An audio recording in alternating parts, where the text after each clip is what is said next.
പാലക്കാർക്ക് ആവശ്യമുള്ള എന്താണ് നിങ്ങൾ കൊടുക്കുക. പാലക്കാർക്ക് ഇപ്പൊ ആവശ്യം ഒരു ബാറല്ല. ഈ ഗ്രാൻഡ് കോർട്ട്യാർഡ് എന്ന് പറയുന്ന ഒരു പേര്, അത് നല്ലൊരു പേരാണ്. അതെങ്ങനെയത്? ഒരു കാര്യത്തിലും കോംപ്രമൈസ് ചെയ്യുന്ന ആൾക്കാരല്ല പാലക്കാർ. നമസ്കാരം.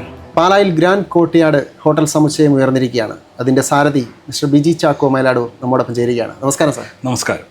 കേരളത്തിൽ ഒരുപാട് സിറ്റികൾ ഉണ്ടായിട്ട് എന്തുകൊണ്ടാണ് പാല തിരഞ്ഞെടുക്കാൻ കാരണം? നല്ലൊരു ചോദ്യം. അതായത് ഒന്നാമത്തെ കാര്യം, ഞാനൊരു പാലക്കാരനാണ് എന്നുള്ളത് തന്നെയാണ്. ഞാൻ പാലക്കാരനാണ്, പാലായിലാണ് ജനിച്ചു വളർന്നത്. അപ്പം പാലായാണ് നമ്മുടെ നാട്. പിന്നെ രണ്ടാമത്തെ കാര്യം, നമ്മളൊരു ബിസിനസ് തുടങ്ങുമ്പോൾ പ്രോഫിറ്റ് എന്നുള്ളതിനേക്കുപരി നമ്മുടെ സ്ഥലത്ത് എന്തെങ്കിലും ചെയ്യുക എന്നുള്ളത് ഏതൊരു മലയാളിയുടെയും ആഗ്രഹമാണ്. പാല ശരിക്കും പറഞ്ഞാൽ ഒരു ചെറിയ പട്ടണമാണെങ്കിലും നമ്മൾ നോക്കുമ്പം പാല ശരിക്കും വികസിച്ച് വരുന്നൊരു പട്ടണമാണ്. നമ്മൾ നോക്കുമ്പോൾ മെഡിസിറ്റി പോലെ health care, education institute, IIT, brilliant, Chavara സ്കൂളുകൾ, അങ്ങനെ സ്കൂള്, കോളേജ്, ചുണ്ടച്ചേരി കോളേജ്, അങ്ങനെ കോളേജുകൾ ഹെൽത്തിലും എഡ്യൂക്കേഷനിലും വളർന്ന് വരുന്ന ഒരു സ്ഥലമാണ്. പിന്നെ പാലക്കാരെ സംബന്ധിച്ചിടത്തോളം അവർക്ക് അവരുടേതായ രീതിയിൽ ജീവിക്കാൻ ഉതകുന്ന പല സംഭവങ്ങളും പാലായിൽ ഇല്ലാതിരുന്നു. അപ്പം നമുക്ക് പാലക്കാർ ഒരു ഫങ്ഷണലായിട്ട് നടന്നുകൊണ്ടിരുന്ന പല കാര്യങ്ങളും അവരുടെ ഒരു ക്ലാസും കംഫർട്ടും കൊടുത്ത് പാലായിലേക്ക് നമ്മൾ ഓരോരോ സൗകര്യങ്ങൾ കൊണ്ടുവരിക. ഇത് പാലായുടെ വികസനത്തിന് വേണ്ടി തന്നെ നമ്മൾ ചെയ്യുന്ന ബിസിനസ്സിന് അതുപരി ഒരു സർവീസ് എന്ന നിലയിലാണ് നമ്മളിതിനെ കാണുന്നത്. പിന്നെ പാലക്കാർ ശരിക്കും പറഞ്ഞാൽ അവർക്ക് പാലായിൽ സൗകര്യം കിട്ടിയില്ലെങ്കിൽ അവർ കോട്ടയത്തും എറണാകുളത്തും തിരുവനന്തപുരത്തും കോയമ്പത്തൂരും അല്ലെങ്കിൽ ബാംഗ്ലൂരും പോയി അവർക്ക് ആവശ്യമുള്ളവർ നമ്മൾ ചെയ്തുകൊണ്ടിരിക്കും. നമ്മൾ കോംപ്രമൈസ് ചെയ്യുന്ന ആൾക്കാരല്ല. ആ സൗകര്യങ്ങൾ നമ്മൾ പാലായിൽ തന്നെ കൊടുക്കുക എന്നുള്ളതാണ് നമ്മുടെ ആദ്യത്തെ ഉദ്ദേശം. അതുകൊണ്ടാണ് കോഴിക്കോട്, തിരുവനന്തപുരം, എറണാകുളം അവിടെ പോകുന്ന ആളുകളെ പാലായിൽ തന്നെ പിടിച്ചു നിർത്തി പാല ഒരു സിറ്റിയാക്കി മാറ്റുക എന്നുള്ളതാണ് ലക്ഷ്യം. അത് ഒരു ലക്ഷ്യമായിട്ട് പറയാം. പക്ഷെ ഞാൻ പറയുന്നത് ഈ ഹോസ്പിറ്റാലിറ്റി ഇൻഡസ്ട്രി എന്ന് പറയുന്നത് ടൂറിസ്റ്റ് സ്പോട്ട്, അതായത് വാഗമണിലോ കുമരകത്തോ ആലപ്പുഴയിലോ അല്ലെങ്കിൽ എറണാകുളം, കൊച്ചി, എറണാകുളം, കാലിക്കട്ട്, തിരുവനന്തപുരം മാത്രം ഒതുങ്ങി നിർത്തേണ്ട സംഭവമല്ല. അല്ലല്ല, നമ്മുടെ വാഗമണ് പോലുള്ള സ്ഥലങ്ങൾ അടുത്ത് കിടക്കുമ്പോൾ പാലായിൽ ഇതുപോലൊരു ഫെസിലിറ്റീസ് ഉണ്ടെങ്കിൽ ഉറപ്പായിട്ടും. ഞാൻ പറ്റേ പാലയിൽ വരുന്ന ആൾക്കാരുടെ എണ്ണം ഇന്നിപ്പം നമ്മൾ നോക്കുമ്പം വിസിറ്റിംഗ് പേരൻസ്, അതായത് ലോകം ഇന്ത്യയിൽ നിന്ന് മൊത്തം പേരൻസ്, IIT വന്നു, ബ്രില്യൻ്റ് അങ്ങനെയുള്ള ഇൻസ്റ്റിറ്റ്യൂട്ട് ഇവിടെ ഉണ്ട്, ചാവറ സ്കൂള്. അപ്പം കേരളം മൊത്തം, ഇന്ത്യ മൊത്തം പേരൻസ് വരുന്ന സ്ഥലമാണ്. അപ്പം പേരൻസ് വരുന്നു. പിന്നെ പാലയിൽ നിന്ന് ലോകത്തിൻ്റെ ഏത് ഭാഗത്ത് നോക്കിയാലും പാലക്കാരുണ്ട്. യൂറോപ്പിലും അമേരിക്കയിലും കാനഡയിലും എല്ലായിടത്തും. അപ്പോൾ അവരെല്ലാം വർഷത്തിലൊന്നോ അല്ലെങ്കിൽ 2 വർഷത്തിൽ പാലായി വരും. അപ്പോൾ അവർക്കൊരു സൗകര്യം വേണം പാലായിൽ. നമ്മുടെ പാലായിൽ ഹോട്ടൽ അല്ലെങ്കിൽ റെസ്റ്റോറൻറ്റ് എന്ന് പറഞ്ഞു കഴിഞ്ഞാൽ ഒരു ഫങ്ഷണൽ രീതിയിൽ, അതായത് ഭക്ഷണം കഴിക്കുക പോവുക, വിശക്കുമ്പോൾ ഭക്ഷണം കഴിക്കുക പോവുക എന്നതിലുപരിയായി ഫാമിലികൾ ഗെറ്റ് ടുഗദർ ചെയ്യും, ഫ്രണ്ട്സ് ഗെറ്റ് ടുഗദർ, നമ്മൾ റീയൂണിയൻസ്, പിന്നെ മാരേജ് ഫങ്ഷൻസ് വരുന്നവർ അപ്പോൾ ഒരുപാട് പേര് പാലായി വരുന്നുണ്ട്. അവർക്ക് സൗകര്യങ്ങളില്ല. ആ സൗകര്യങ്ങൾ ഒരുക്കുക എന്നുള്ളതാണ് ബിസിനസ്സിലുപരി നമ്മുടെ ഉദ്ദേശം. അതെ. ഒരുപാട് കാലം മുമ്പ് തന്നെ നമ്മൾ സൺസ്റ്റാർ പാലായിൽ അവതരിപ്പിച്ച് ആദ്യമായിട്ട് അതൊരു അത്യാവശ്യം സക്സസ് ആയിട്ട് തന്നെ അത് പോകുന്നുണ്ട്. അപ്പോൾ നമ്മുടെ ഗ്രാൻഡ് കോർട്ട്യാർഡിനെ ഈ സൺസ്റ്റാർ അല്ലെങ്കിൽ അതുപോലെ കോമ്പറ്റേറ്റീവ് ആയിട്ടുള്ള മറ്റ് സ്ഥാപനങ്ങളുമായിട്ട് എങ്ങനെയാണ് വ്യത്യസ്തമാക്കുന്നത്?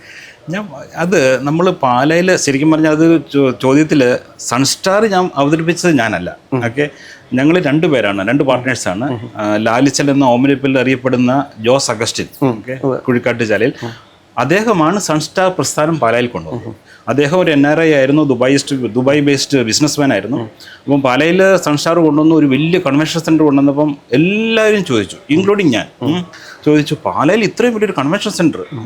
നമ്മൾ ശരിക്കും പറഞ്ഞാൽ പള്ളിയുടെ ഓഡിറ്റോറിയത്തിൽ അല്ലെങ്കിൽ ഏതെങ്കിലും ചെറിയ ഓഡിറ്റോറിയത്തിൽ നമ്മൾ ഫംഗ്ഷൻ നടത്തി, ഒരു വിവാഹം എന്ന് പറഞ്ഞാൽ പള്ളിയിൽ കിട്ടി അല്ലെങ്കിൽ അമ്പലത്തിൽ പരിപാടി നടത്തി ഒന്ന് ചോറ് കഴിച്ചിട്ട് പോവുക, അല്ലെങ്കിൽ ഭക്ഷണം കഴിച്ചിട്ട് പോവുക, സദ്യ കഴിച്ചിട്ട് പോവുക, അതായിരുന്നു ഒരു വിവാഹ ചടങ്ങ്. ഒരു കൺസെപ്റ്റ് അങ്ങനെയായിരുന്നു ഇവിടെ. നമ്മൾ പാലായിൽ നമുക്ക് പുറത്തുള്ളതുപോലെ ഒരു വിവാഹം ഒരു ആഘോഷമാക്കി മാറ്റിയത് സൺസ്റ്റാർ. അപ്പം ആൾക്കാർ അത് 2 കൈ നീട്ടി സ്വീകരിച്ചു സൺസ്റ്റാറിന്. അപ്പം ഞാനൊരു NRI ആയിരുന്നു. ഞാൻ വന്ന് സൺസ്റ്റാർ ആദ്യം കണ്ടപ്പം ഐ അപ്രിഷ്യേറ്റഡ് ജോസ് അഗസ്റ്റിൻ. പാലായിൽ ഇത് ചെയ്യാൻ കാണിച്ച ധൈര്യവും പുള്ളിയുടെ ആ ബിസിനസ്സിനോടുള്ള താല്പര്യവും ബിസിനസ്സിൻ്റെ പുള്ളിയുടെ കൺസെപ്റ്റും, it was matching exactly with me. അപ്പോൾ I thought it's a right thing. എനിക്കും പാലയിൽ എന്തെങ്കിലും ചെയ്യണമെന്ന് ആഗ്രഹം ഉണ്ടായിരുന്ന സമയത്താണ് ഞാൻ ജോസ് അഗസ്റ്റിനെ പരിചയപ്പെട്ടതും. അപ്പം ലാലിച്ചനുമായിട്ട് പരിചയമായി. ലാലിച്ചൻ്റെ കൂടെ ഞാൻ സൺസ്റ്റാറിൽ ആദ്യം ഞങ്ങൾ കൺവെൻഷൻ സെൻറ്ററിൽ ഞങ്ങൾ ഷെയർ തുടങ്ങി. എന്ന് വെച്ചാൽ ഞാൻ പുള്ളിയുടെ കൂടെ തുടങ്ങി. അത് കഴിഞ്ഞ് ഞങ്ങൾ 2 പേരും കൂടെ കൂടിയ തുടങ്ങിയ ഒരു പ്രസ്ഥാനമാണ് റെസിഡൻസി എന്ന് പറയുന്ന റെസിഡൻസിയും പിന്നെ മസാല ഹട്ട് റെസ്റ്റോറൻറ്റ് KSRTC ഓപ്പോസിറ്റുള്ള അത് തുടങ്ങിയ സമയത്തും പറഞ്ഞു പാലായിൽ ഇങ്ങനെ ഒരു റെസ്റ്റോറൻറ്റ് ആര് കയറാനാണ് ഇത്രയും നല്ല റെസ്റ്റോറൻറ്റ് അല്ലെങ്കിൽ അല്പം ഉള്ളിലോട്ടാണ് ഒന്നാമത് ഉള്ളിലോട്ടാണ്, രണ്ടാമത് ഒരു ആംബിയൻസ് എന്ന് പറയുമ്പം ആൾക്കാർക്ക് ഇങ്ങനെയുള്ള റെസ്റ്റോറൻറ്റ് അല്ല പാലക്കാർ ഭക്ഷണം കഴിച്ചിട്ട് പോകുന്നു. പക്ഷേ തുടങ്ങിയ അന്ന് മുതൽ നമ്മൾ ഓരോ വർഷവും പാർക്കിംഗ് നമ്മൾ കൂട്ടിക്കൊണ്ടിരുന്നു. ആദ്യം ഒരു 50 വണ്ടിയുടെ ആയിരുന്നു, പിന്നെ 100 വണ്ടിയുടെ ആക്കി, പിന്നെ ഇപ്പോൾ 200 വണ്ടിയുടെ പാർക്കിംഗ് ആക്കി. അപ്പോൾ ആൾക്കാർ വന്നിങ്ങനെ എണ്ണി നോക്കുവാണ് വണ്ടിയുടെ കണക്കൊക്കെ. അപ്പം അത് ആൾക്കാർക്ക് മനസ്സിലായി ഇവിടെ ഒരു ഗ്യാപ്പ് ഉണ്ട്. അതായത് ആ കംഫർട്ടും ക്ലാസും കൊടുത്ത് ഫങ്ഷണാലിറ്റിക്ക് മുകളിലേക്ക് നമ്മൾ പോയി കഴിയുമ്പോൾ 2 കൈ നീട്ടി പാലക്കാർ സ്വീകരിക്കുന്നു. നമ്മൾ അത് കഴിഞ്ഞ് എത്രയോ റെസ്റ്റോറൻറ്റ് പാലായി വന്നു. അപ്പം ഞങ്ങളുടെ സക്സസ് കണ്ട് ഞങ്ങളുടെ രീതിയിൽ തന്നെ തുടങ്ങിയ എത്രയോ റെസ്റ്റോറൻറ്റ്, അതൊന്നും ഞാൻ കോമ്പറ്റീഷനായിട്ട് കണക്കാക്കുന്നില്ല. ഇനിയും വരണം, ഇനിയും റെസ്റ്റോറൻറ്റുകൾ, ഇനിയും ഹോട്ടലുകൾ വരണം. അപ്പോൾ പാലായിൽ ഇതെല്ലാം ഉണ്ട് എന്ന് പറയുമ്പോൾ പാലായുടെ പ്രാന്തപ്രദേശങ്ങളിലുള്ള ആൾക്കാരും പാലയിലേക്ക് വരും. പാലാ ഒരു ഹബ്ബാക്കി മാറ്റണം നമുക്ക്. അതൊക്കെ നമ്മുടെ ചുറ്റുമുള്ള മേലുകാവ്, രാമപുരം, കാഞ്ഞിരപ്പുഴ, കൂത്താട്ടുകുളം, എല്ലാ സ്ഥലങ്ങളും നമുക്ക്. ഉദാഹരണം ഇപ്പം വിദേശത്ത് നിന്ന് വാഗമണ്ണ ഇല്ലെങ്കിൽ രാമപുരം, മൂന്നാർ, അങ്ങനെയൊക്കെ സന്ദർശിക്കാൻ വിദേശത്ത് നിന്ന് വരുന്നൊരു ഫാമിലി എറണാകുളത്ത് നല്ല സ്റ്റാൻഡേർഡ് ഹോട്ടൽ എടുത്തിട്ട് ഇങ്ങോട്ട് ട്രാവൽ ചെയ്ത് വന്ന് തിരിച്ച് എറണാകുളത്ത് പോയി സ്റ്റേ ചെയ്യുന്ന ഒരു സാഹചര്യം ഒത്തിരി ഉണ്ട്. അത് നമുക്ക് കൺവെൻഷൻ സെൻറ്ററിൽ ഒരു പ്രോഗ്രാമുള്ള ദിവസങ്ങളിൽ നമുക്ക് നമ്മുടെ ഹോട്ടലിൽ ഫുൾ ബുക്കിംഗ് ആണ്. നമ്മുടെ റെസിഡൻസിയിൽ നമുക്കൊരു 45 റൂംസ് ഉണ്ട്, ഫുൾ ബുക്കിംഗ് ആണ്. പക്ഷേ അവർക്ക് ഒന്നുകൂടെ ക്ലാസ് ഹോട്ടൽസ് വേണം. അപ്പോൾ അവരെന്ത് ചെയ്യും, കോട്ടയത്ത് അല്ലെങ്കിൽ എറണാകുളത്ത് പോയി താമസിക്കും. അപ്പം നമുക്ക് സൗകര്യം പാലായി കൊടുക്കുക, ഇതാണ് നമ്മുടെ ഉദ്ദേശം. അല്ലാതെ നമ്മൾ ബിസിനസ് മാത്രമായിട്ടല്ല ഇത് ചെയ്യുന്നത്. നമ്മുടെ ഗ്രാൻഡ് കോർട്ട്യാർഡ് പാലായിൽ ബാർ ഇല്ല എന്ന് ഞാൻ കേട്ടു. എന്തുകൊണ്ടാണ് ബാർ ഇല്ല എന്നുള്ളൊരു വലിയൊരു തീരുമാനം? അതെന്താണ് അതിൻ്റെ കാരണം? ഞാനിപ്പോൾ മുമ്പേ പറഞ്ഞു, അതായത് നമ്മുടെ ക്ലയൻറ്റേൽ എന്ന് പറയുന്നത് വിസിറ്റിംഗ് പേരൻസ്, ഹെൽത്ത് കെയറുമായിട്ട് ബന്ധപ്പെട്ട് വരുന്നവർ, റിട്ടേണിങ് NRIs, വെഡ്ഡിങ് ഫങ്ഷൻസുമായിട്ട് വരുന്നവർ, ഫാമിലീസ്, ഫ്രണ്ട്സ് ഗെറ്റ് ടുഗദർ. നമുക്ക് ഇവർക്കൊരു ക്ലാസും കംഫർട്ടും കൊടുക്കുക എന്നുള്ളതാണ് നമ്മുടെ ഉദ്ദേശം. ഓക്കെ, നാം പറഞ്ഞല്ലോ ബിസിനസ്സിന് ഉപരി ഒരു സർവീസാണ്. ഓക്കെ, അപ്പം അതില്ലാതെ നമ്മൾ എങ്ങനെ പാലായിൽ ഒരു നല്ല ബിസിനസ് നടത്താം? ഇതോ ഈ മദ്യം അല്ലെങ്കിൽ ബാർ എന്ന് പറയുന്ന ഒരു ആവശ്യ ഘടകമല്ല ഇത്. അത് വേണ്ടി വന്നാൽ വീട്ടിൽ അവരവർക്ക് എക്സ്പീരിയൻസ് ചെയ്യുന്നുണ്ട്. അത് നമ്മൾ അതിൻ്റെ അകത്ത് ഇടപെടാൻ ഉദ്ദേശിക്കുന്നില്ല. ഇല്ലാതെ തന്നെ ഞാൻ പറ്റും ഞങ്ങളുടെ റെസിഡൻസിയിൽ നമുക്ക് എല്ലാവരും ചോദിക്കുന്ന സ്ഥലമാണ്, അത് നല്ലൊരു സ്ഥലമാണ്, ബാറിന് പറ്റിയൊരു സ്ഥലമാണ്. നമ്മൾ അതിനെക്കുറിച്ച് ആലോചിക്കുന്നില്ല. കാരണം ഇല്ലാതെ തന്നെ നമുക്ക് പാലക്കാർക്ക് ആവശ്യമുള്ള എന്താണ് നമ്മൾ കൊടുക്കുക. പാലക്കാർക്ക് ഇപ്പോൾ ആവശ്യം ഒരു ബാറല്ല, ആവശ്യം ഒരു നല്ല കംഫർട്ടബിൾ ക്ലാസും കംഫർട്ടും ലക്ഷറിയസ് ഫീലിംഗ്. പക്ഷേ അധികം നമ്മൾ കോസ്റ്റ്ലി അല്ലാതെ. നമ്മളിപ്പോൾ ഈ സ്ഥലം കാണുമ്പോൾ ആൾക്കാർ വിചാരിക്കും ഭയങ്കര കോസ്റ്റ്ലി ആയിരിക്കും. ഇല്ല, നമ്മൾ സാധാരണ ഒരു റെസ്റ്റോറൻറ്റിൽ പോകുന്ന പൈസ മാത്രം ആണ് നമ്മൾ ഇവിടെയും ചിലവാക്കത്തുള്ളൂ. ഓക്കെ, പക്ഷേ അവർക്ക് വേണ്ടത് ഒരുമിച്ചിരിക്കാനൊരു സൗകര്യം. ഒരു 10 പേര് വന്നു, 20 പേര് വന്നു, 50 പേര് വന്നു, ഒരു ബസ്സിനാൾ വന്നു, ഇരിക്കാനൊരു സൗകര്യം പാലായിൽ വേണം. അതാണ് നമ്മൾ ഒരുക്കുന്നത്. അപ്പം ബാറില്ലാതെ തന്നെ നമുക്കിത് നന്നായിട്ട് മുന്നോട്ട് നടത്താം എന്നുള്ള ഉറപ്പുള്ളത് കൊണ്ടാണ് നമ്മൾ ബാറില്ല എന്നൊരു തീരുമാനം നമ്മൾ എടുത്തിരിക്കുന്നത്. ഇപ്പം സൺസ്റ്റാറിൻ്റെ കാര്യം പറഞ്ഞു, സക്സസ് ആയിട്ട് പോകുന്നു എന്ന് പറഞ്ഞു, ഒരുപാടെണ്ണം നമ്മൾ കാണുന്നതുമാണ്. ഇപ്പോൾ ഈ ഗ്രാൻഡ് കോർട്ട്യാർഡ് ഇത് വിജയിക്കുമെന്ന് പ്രതീക്ഷയുണ്ടോ? ഉറപ്പായിട്ടും. ഞാൻ പറഞ്ഞല്ലോ, പാലക്കാർ ഒരു കാര്യത്തിലും കോംപ്രമൈസ് ചെയ്യുന്ന ആൾക്കാരല്ല പാലക്കാർ. ഇപ്പം ഞാനൊരു NRI ആയിരുന്നു, 28 വർഷം NRI ആണ്. അപ്പോൾ എനിക്ക് എന്തെങ്കിലും പാലായി കിട്ടില്ലെങ്കിൽ ഞാൻ അത് ഉള്ളത് കഴിക്കാനല്ല, ഞാൻ കിട്ടുന്നിടത്ത് പോയി ഞാൻ ഭക്ഷണം കഴിക്കാൻ. എൻ്റെ മോളൊക്കെ പുറത്തുനിന്ന് വരുമ്പോൾ ഞങ്ങൾ എറണാകുളത്ത് ഭക്ഷണം കഴിക്കാൻ മാത്രം കഴിച്ചിട്ട് വന്നിട്ടുണ്ട്. അത് പാലക്കാർ കോംപ്രമൈസ് ചെയ്യില്ല. ഞങ്ങൾക്ക് ആവശ്യമുള്ളത് ഞങ്ങൾക്ക് കിട്ടിയിരിക്കണം. അത് ഇവിടെയാണല്ലോ അല്ലോ, അപ്പോൾ അത് കൊടുക്കുക. അപ്പോൾ അതിൻ്റെ അകത്ത് യാതൊരു സംശയവും എനിക്കും ഇല്ല, ലാലിച്ചനും ഇല്ല. പൂർണ്ണ കോൺഫിഡൻസിലാണ്. ഞാൻ പറയുവാണെങ്കിൽ, ഇതൊരു പ്രവചനം പോലെ പറയുകയാണെങ്കിൽ, ഇതിൻ്റെ സക്സസ് കണ്ട് ഇതുപോലത്തെ ഒരു 3-4 ഹോട്ടൽ വേറെയും വരും പാലായിൽ, ഉറപ്പായിട്ടും വരും. കാരണം പാലക്കാർക്ക് ആവശ്യമുണ്ട്, നല്ലത് ആവശ്യമുണ്ട്. സാർ, ഇത്രയും കാലത്തെ ബിസിനസ് എങ്ങനെയാണ് ഈ ഹോട്ടൽ രംഗത്തേക്ക് വന്നത്? എന്തൊക്കെ വന്നൊരു ഞാനത് പറഞ്ഞല്ലോ, അതായത് നമ്മുടെ ജനിച്ചു വളർന്ന നാട്ടിൽ നമ്മൾ ചെയ്യുക. പിന്നെ ഇപ്പം നമ്മൾ ഇത്രയും ഇൻവെസ്റ്റ് ചെയ്തു, ഞങ്ങൾ ഒരു സാധനങ്ങളും പുറത്തുനിന്ന് ഇമ്പോർട്ട് ചെയ്യുകയോ അല്ലെങ്കിൽ കോയമ്പത്തൂരോ ബാംഗ്ലൂർ പോയി എടുക്കുകയോ ചെയ്തില്ല. എല്ലാ സംഗതികളും പാലായിൽ ഞങ്ങൾ സോഴ്സ് ചെയ്തു. പാലക്കാർക്ക് ഞങ്ങൾ ബിസിനസ് കൊടുത്തു. പാലായി ചെയ്യുക. നമ്മളിപ്പോൾ ഒരു സാധനം ഒരു കട്ടിൽ അല്ലെങ്കിൽ ഒരു കസേര മേശ മേടിച്ചാൽ അത് പാലായിൽ മേടിച്ചാൽ പാലായിൽ തന്നെയാണ് പൈസ റൊട്ടേറ്റ് ചെയ്യുന്നത്. അത് പല ഇൻവെസ്റ്റേഴ്സും ഇല്ലെങ്കിൽ പല പ്രസ്ഥാനങ്ങൾ നടത്തുന്നവരും ശ്രദ്ധിക്കേണ്ട ഒരു കാര്യമാണ് അല്ലേ? നമ്മൾ ഇപ്പോൾ രാജസ്ഥാനിൽ നിന്ന് കൊണ്ടുവന്നു, ബോംബെയിൽ നിന്ന് കൊണ്ടുവന്നു എന്ന് പറയുന്നതിനേക്കാൾ ഉപരി അവനവൻ്റെ നാട്ടിൽ നിന്നുള്ള സംരംഭങ്ങളെ കൂടി ഇപ്പം ഈ പ്രസ്ഥാനത്തിലുള്ള എന്ത് സാധനമാണല്ലോ AC മുതൽ ടൈൽ വരെ അല്ലെങ്കിൽ ഫർണിച്ചർ മുതൽ നമ്മുടെ ഇലക്ട്രോണിക് അല്ലെങ്കിൽ എക്യുപ്മെന്റ്സ് വരെ എല്ലാം നമ്മൾ പാലായിൽ നമ്മൾ ചിലപ്പോൾ 2 രൂപ കൂടിയിരിക്കും കുറഞ്ഞിരിക്കും, പക്ഷേ ആ പാലായിൽ തന്നെ പൈസ കിടക്കട്ടെ. ഇപ്പം ഞാൻ പറയുവാണെങ്കിൽ പാലായിൽ ഇപ്പോൾ ഇത് കൊടുക്കുന്നപ്പം പാലക്കാർക്ക് പാലായിൽ ഭക്ഷണം കഴിക്കാനും താമസിക്കാനും നടക്കാനും ഉള്ളൊരു സ്ഥലം കൊടുത്തു കഴിയുമ്പോൾ പാലായിൽ തന്നെ പൈസ വരും. Okay, Pala has to develop. അത് ഡെവലപ്പിംഗ് ആണ്. നമ്മുടെ MLA യും MP യും ഒക്കെ അതിനായിട്ട് വളരെയധികം പ്രയത്നിക്കുന്നുണ്ട്. പക്ഷെ അത് നമ്മുടെ ഒരു പ്രൈവറ്റ് പബ്ലിക് പാർട്ണർഷിപ്പിലേ ഇതൊക്കെ നടക്കുള്ളൂ. അല്ലാതെ ഗവൺമെന്റ് അല്ലെങ്കിൽ സർക്കാർ വിചാരിച്ച് നടത്തേണ്ട കാര്യങ്ങളല്ല ഈ ഡെവലപ്മെന്റ് എന്ന് പറയുന്നത്. ഫിനാൻഷ്യലി അല്ലെങ്കിൽ പോലും അവരുടെ സപ്പോർട്ട് വേണം. ഉണ്ട് അല്ല, അവരുടെ സപ്പോർട്ടുണ്ട്. തന്നെയല്ല, അത് നമ്മൾ പാല വികസിക്കുക എന്ന് പറയുമ്പം പാലായി നമ്മുടെ പ്രൈവറ്റ് പാർട്ട്ണർഷിപ്പും കൂടെ അതിനകത്തുണ്ടല്ലോ. ഉണ്ട്, ശരിയാണ്. നമ്മളിപ്പോൾ സൺഡേ ഇതിന്റെ ഉദ്ഘാടനമാണ്. അതെ, അതിന്റെ പ്രോഗ്രാംസ് ഒക്കെ എങ്ങനെയാണ്, ആരാണ് ഉദ്ഘാടനം ചെയ്യുന്നത്? നമുക്ക് ഞാൻ പറഞ്ഞിരുന്നു, അതായത് ആദ്യം ഹോട്ടൽ ഉദ്ഘാടനം ചെയ്യുന്നത് ജോസ് കെ മാണി MP സാറാണ്. അപ്പം ജോസ് കെ മാണി ഹോട്ടൽ ഉദ്ഘാടനം ചെയ്യുന്നു. നമ്മുടെ പിന്നെ ഭദ്രദീപം കളിച്ച് മെയിൻ അധ്യക്ഷനായിട്ട് വരുന്നത് നമ്മുടെ കാപ്പൻ സാറാണ്, MLA ആണ്. MLA തന്നെയാണ് നമ്മുടെ പ്യുവർ വെജിറ്റേറിയൻ റെസ്റ്റോറൻറ്റ് ഓപ്പൺ ചെയ്യുന്നത്. പ്യുവർ വെജിറ്റേറിയൻ എന്ന് പറഞ്ഞാൽ ഞങ്ങൾ 2 കിച്ചണാണ്, യാതൊരു ബന്ധമില്ലാത്ത 2 ഫ്ലോറിൽ നടക്കുന്ന 2 കിച്ചണും 2 റെസ്റ്റോറൻറ്റുമാണ്. പ്യുവർ വെജിറ്റേറിയൻ റെസ്റ്റോറൻറ്റ് എന്ന് പറയുന്നത് നമുക്ക് നോൺ വെജിൽ നമ്മളൊരു ഓപ്ഷൻ കൊടുത്തിരുന്നു സൺസ്റ്റാറിൽ, മസാല ഹട്ട്.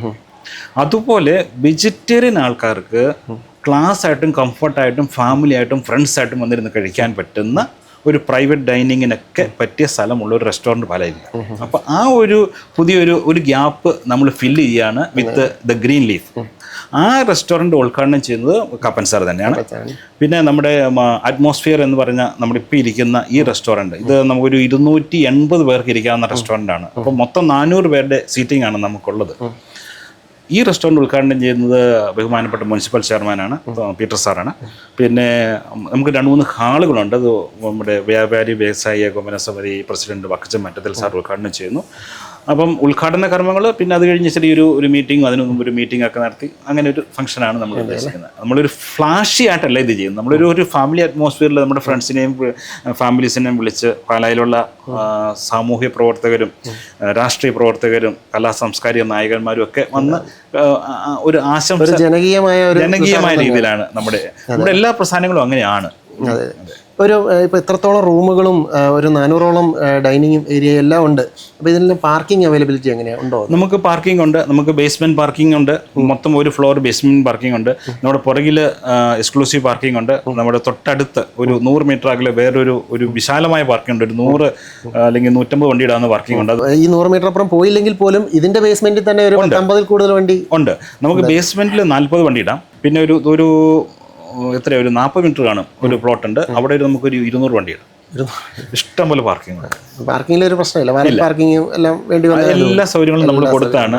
നമ്മൾ ഇന്റർനാഷണൽ ഫെസിലിറ്റി കൊടുത്ത് തന്നെയാണ് ഈ സ്ഥാപനം ഉദ്ദേശിച്ചിരിക്കുന്നത്. ലക്ഷറീസ് ആണ് നമ്മൾ അത് ചെയ്തിരിക്കുന്നത്.